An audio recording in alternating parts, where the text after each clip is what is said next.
445장 찬양하시겠습니다.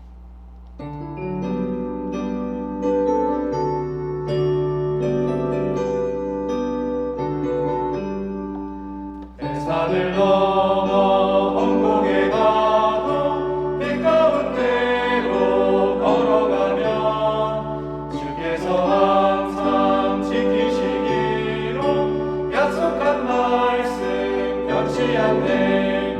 하늘의 영광 하늘의 영광 나의 맘속에 차고도 넘쳐 할렐루야를 힘차게 영원히 주를 찬양하리. 캄캄한 밤에 다닐지라도 주께서 나의 길 되시고 나에게 밝은 빛이 되시니 길 잃어버릴 염려 없네. 하늘의 영광 하늘의 영광 나의 맘속에 차고도 넘쳐 할렐루야를 힘차게 불러 영원히 주를 찬양하리.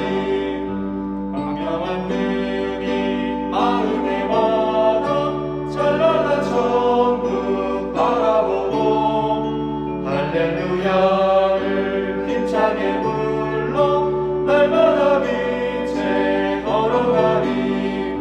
하늘의 영광 하늘의 영광 나의 맘속에 차고도 넘쳐 할렐루야를 힘차게 불러 영원히 주를 찬양하리.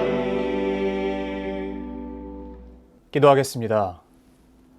지금 살아서 역사하시며 우리의 삶의 모든 길을 인도하시는 주님 감사드립니다. 하나님의 그 손길 안에서 우리가 보호함을 받으며 주의 날개 그늘 밑에 피할 때에 세상에 있는 모든 풍파가 아무것도 아닌 것을 고백합니다. 하나님, 우리가 하나님과 걸어가는 이 길을 즐거워하며 걸어가게 하여 주시옵소서.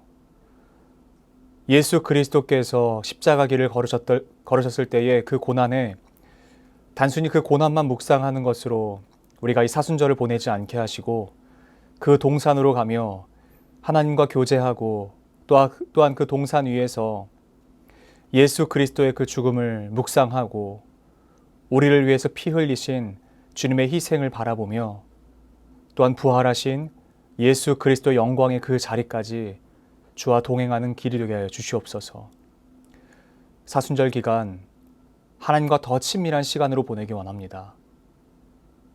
하나님의 아들 예수 그리스도를 보내시는 그 아버지의 마음을 우리가 감히 아주 조금이나마 헤아릴 수 있는 시간 되게 하시고 하나님과 동행하는 귀한 시간으로 우리가 매일매일 삶을 보내게 하여 주시옵소서. 특별히 우리 사랑하는 성도들 가운데에 코로나로 신음하는 많은 성도들이 있습니다. 확진이 되어서 호흡기 질병으로 어려움 겪고 있는 모든 우리 성도들에게 하나님께 직접 찾아가 주셔서 위로하여 주시고 깨끗게 하여 주시고 그 어떠한 후유증도 남지 않도록 주님께서 회복의 역사를 행하여 주시옵소서. 오늘도 말씀 앞으로 나아갑니다. 하나님께서 계시하신 이 말씀을 우리가 한 글자 한 글자 살펴볼 때에 주의 마음을 보게 하시고 하나님께서 우리를 향해서 품으셨던 그 생각과 뜻을 우리가 밝히 깨달아 알게 하여 주시옵소서. 그렇게 우리의 길을 인도하실 줄 믿고 감사드리며 사랑하는 우리 구주 예수 그리스도 이름으로 기도드립니다.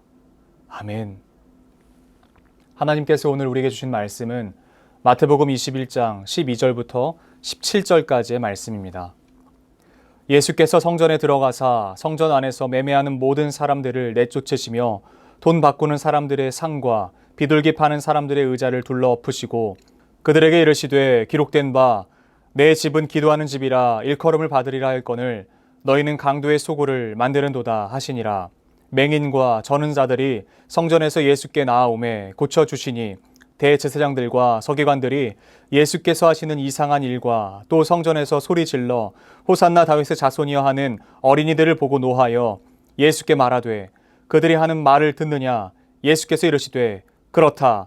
어린아기가 젖먹이들의 입에서 나오는 찬미를 온전하게 하셨나이다 함을 너희가 읽어본 일이 없느냐 하시고 그들을 떠나 성 밖으로 베다니에 가서 거기서 유하시니라.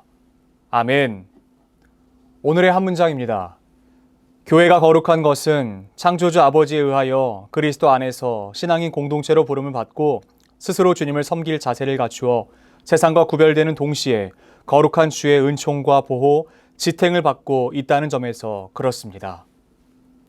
하나님의 집이라는 제목으로 하나님의 말씀을 증거하도록 하겠습니다. 오늘 본문은 잘 아시다시피 예수님께서 성전을 정화하시는 장면이 기록되어 있습니다. 성전 정화 사건에서는요, 단순히 눈에 보이는 현상에 집중하기보다는 그 안에서 예수께서 품으셨던 그 마음에 집중해야 합니다. 당시 성전에 들어가는 입구에는요, 제사를 위해서 그 제사의 제물인 비둘기와 성전세를 내기 위해 세켈로 바꿔주는 사람들이 있었습니다. 이곳에 사람들이 앉아있는 이유는 아주 명확해요. 명분상으로는 아주 좋은 명분이죠. 가난한 사람들이 잡을 수 없는 상황일 경우에 제사장이 제정해준 그 곳에 가서요, 제물을 사서 제사를 드리면 하나님께서 그 제물을 기뻐 받으신다 라고 말하는 것이었기 때문에 듣기에는 굉장히 좋은 방법 같아 보였습니다. 그러나 하나님께서 레위기에서 말씀하셨던 제물의 원칙은 사실 히브리어로 베헤마라는 것입니다. 그것이 바로 원칙이에요. 베헤마는 무엇이냐면 가축이란 뜻입니다. 잘 아시다시피 가축은 집에서 길리운 짐승이에요. 그런데 그렇게 지킬 수 없는 상황에 있는 사람들이 있었기에 그들을 구제하기 위한 방법으로 성전 앞에서 사람들이 비둘기를 팔았습니다. 보기에는 좋아 보였지요. 듣기에는 명분이 명확해 보였지요. 어쩔 수 없는 사람들을 위해서 그 일을 했던 것이에요. 그런데 지금은요, 그 모세의 장막도 아니고 솔로몬의 성적도 아니고 수룹바벨 성전도 아니고 그 이후에 헤롯 성전으로 지어져 가고 있는 과정 중에 있는 상황이니까요. 레위기 법에서의 제사 방식과는 다를 수 있다는 것을 우리가 전제로 둘 수 있습니다. 그러나 방법론적으로는 달라졌을 수 있어요. 그러나 본질적인 것은 결코 달라지지 않았습니다. 분명 비둘기는 레위기에서 말하는 소나 양, 그리고 염소로 제사를 드릴 수 있는 손에 힘이 없는 사람, 즉 그 재정적으로 어려움을 겪고 있는 사람들만 할 수 있는 방법이었어요. 그 사람들이 어떻게 해도 도무지 제사를 드릴 수 있는 방법이 없자 우리 집은 소를 드릴 힘이 없고요, 양을 드릴 힘이 없고요, 염소를 드릴 힘이 없어요. 그럼 그 사람들은 제사를 드리면 안 됩니까? 그게 아니라 하나님께서 허락하셨던 방법은 무엇이었냐면, 그러면 안 되면 비둘기라도 잡아와, 집비둘기도 안 되면 산에 가서라도 잡아와 라고 말씀하시는 것이었어요. 그렇게 힘이 없었던 사람들에게 통용되는 방법이었습니다. 그러나 지금은 성전도 무너졌고요, 로마의 속국이니까요, 어쩔 수 없는 상황이라고 이야기하면서요, 사람들이 힘이 있음에도 불구하고 비둘기를 사서 제사를 드리는 거예요. 다른 것을 할 수 있는 방법이 있음에도 불구하고요, 편리하니까 그 앞에서 비둘기 사서 체면만 치료하면 되는 것이었어요. 그러니까 그 비둘기 파는 사람들이요, 이방인의 뜰 한켠에 가득했다라고 이야기합니다. 지금 그들이 그들의 편의를 위해서 제사를 사와요. 제사의 제물을 사와요. 하나님을 위한 제물이 아니라, 제사를 받으시는 하나님을 위한 제물이 아니라 제사를 드리는 사람 중심의 제사인 것이에요. 돈 바꾸는 사람이 왜 그 옆에 앉아 있었겠습니까? 돈 바꾸는 사람이 왜 필요했을까요? 이것은 당시 상황을 이해할 필요가 있는데, 당시에 통용되는 화폐는 로마의 화폐였습니다. 그러나 로마의 화폐는요, 황제의 얼굴이 그려져 있어요. 그래서 그 자체가 우상 숭배라는 명목으로 성전에서 통용되는 돈은 오직 그 유대인의 돈이었던 그 세켈만 가능하다는 것이에요. 성전세는 오직 세켈로만 받습니다 라고 이야기하는 것이었어요. 성전 안에서는 무조건 다 세켈로만 받습니다 라는 것이었어요. 성전세를 내기 위해서는 반드시 세켈로 바꿔야 합니다. 저는요, 이 정신 자체는 나쁘지 않다라고 생각해요. 우상과도 같은 돈을 하나님을 예배하는 데 쓰고 싶지 않다, 이 마음 얼마나 예쁩니까? 그런데 그 마음뿐만이었다면 굉장히 가치 있는 것이었겠지만, 문제는 무엇이었냐면요, 그 성전 바깥에서요, 그 성전 미문에서요, 그러니까 미문 근처에서요, 이방인의 뜰 앞에서요, 사람들이 돈을 바꿔주는 그 환전소에서 어떻게 바꿔줬겠습니까?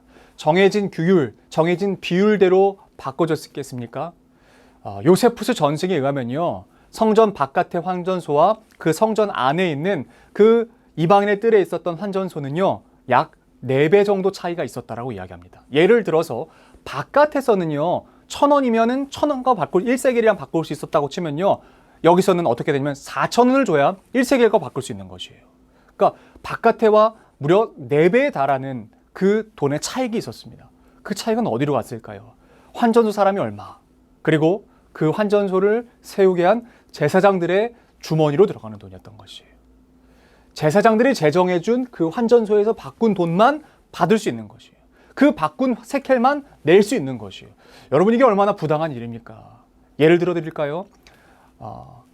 만약에 제가 신한은행에 가서 돈을 바꿔서 예배를 드릴 때 제사를 헌금을 하면요, 그 돈은 하나님이 받으신대요. 그런데 국민은행에 가서 돈을 바꿔서 제사를 드리면 하나님 그거 안 받으신대요. 여러분, 이게 말이 됩니까? 하나님이 이 돈은 받고 저 돈은 안 받으시는 분이 아님에도 불구하고 마치 하나님을 그런 하나님으로 만들어버린 것이에요. 하나님이 그럴 리가 없잖아요. 하나님이 그럴 리가 없잖아요. 그런데 하나님은 그런 하나님을 만드는 겁니다. 그래서 예수께서는 그 장소를 보시면서 이렇게 말씀하십니다.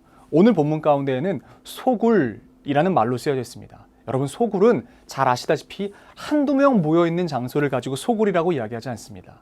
지금은 개역 개정 버전이지만 예전 개역 한글 버전을 보면요, 이것을 굴혈이라는 표현으로 사용하는 것을 볼 수 있습니다. 굴혈이라고 하는 것의 사전적 의미를 찾아보니까요, 나쁜 짓을 하는 도둑이나 악한 따위의 무리가 활동의 본거지를 삼는 곳이라고 말하고 있습니다. 악한 무리가 본거지로 삼고 있는 곳이 장소가 어딘 줄 아시겠어요? 성전이에요, 성전. 자신의 이익과 편의로 하나님의 자리를 몰아낸 사람들이 가득한 곳이 성전이라는 것이에요. 어디가요? 성전이 그렇다고요, 성전이. 성전의 본래의 존재 목적이 무엇인 줄 아십니까?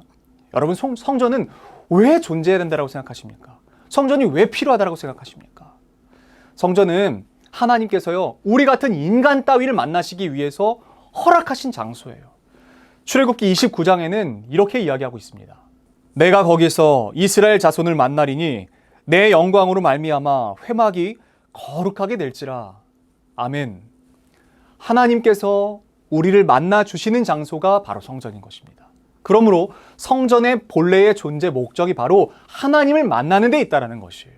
그런데 그곳에서 우리와 하나님을 만나지 않으면, 하나님께서 오시는 그 자리를 우리가 마련하지 않으면, 하나님의 자리를 우리가 몰아낸다면, 하나님의 마음이 없다면 더 이상 성전으로서의 존재 목적이 없는 것이죠.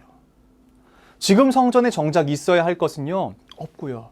없어야 할 것이 있음으로 말미암아 예수님께서 뭐 하시는 줄 아시겠어요? 채찍을 휘두르시는 것이에요.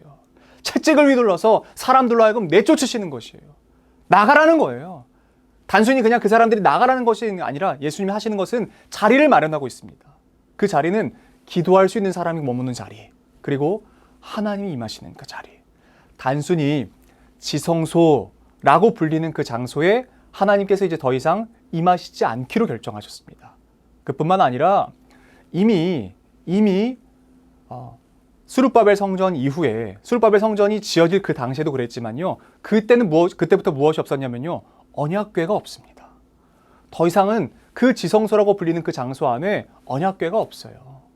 그러니까요, 하나님께서는 더 이상 그곳에 임하시지 않는다는 거예요. 그래서 어떻게 하시냐면 예레미야 31장 31절 말씀 가운데 기록된 것처럼 새 언약을 맺으시고, 그러니까 더 이상 그 나무 궤로 된 것이 없기 때문에 새 언약을 사람들과 맺으세요. 사람들과.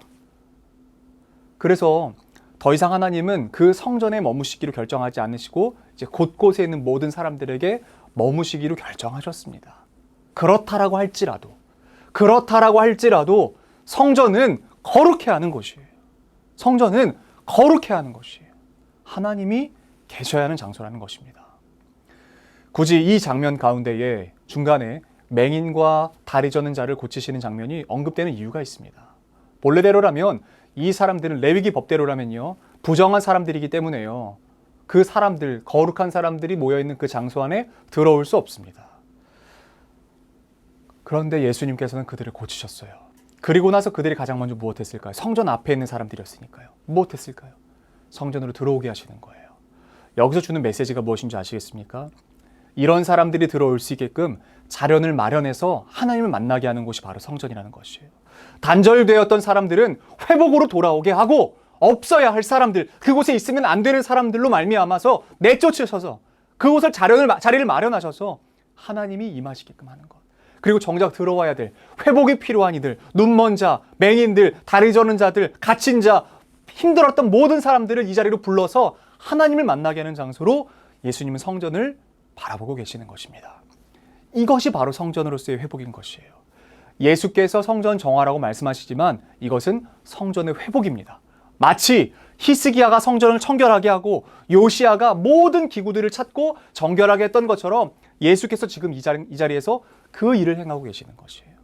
저는 오늘 예수께서 우리의 마음에 오셔서 이렇게 해주셨으면 좋겠어요.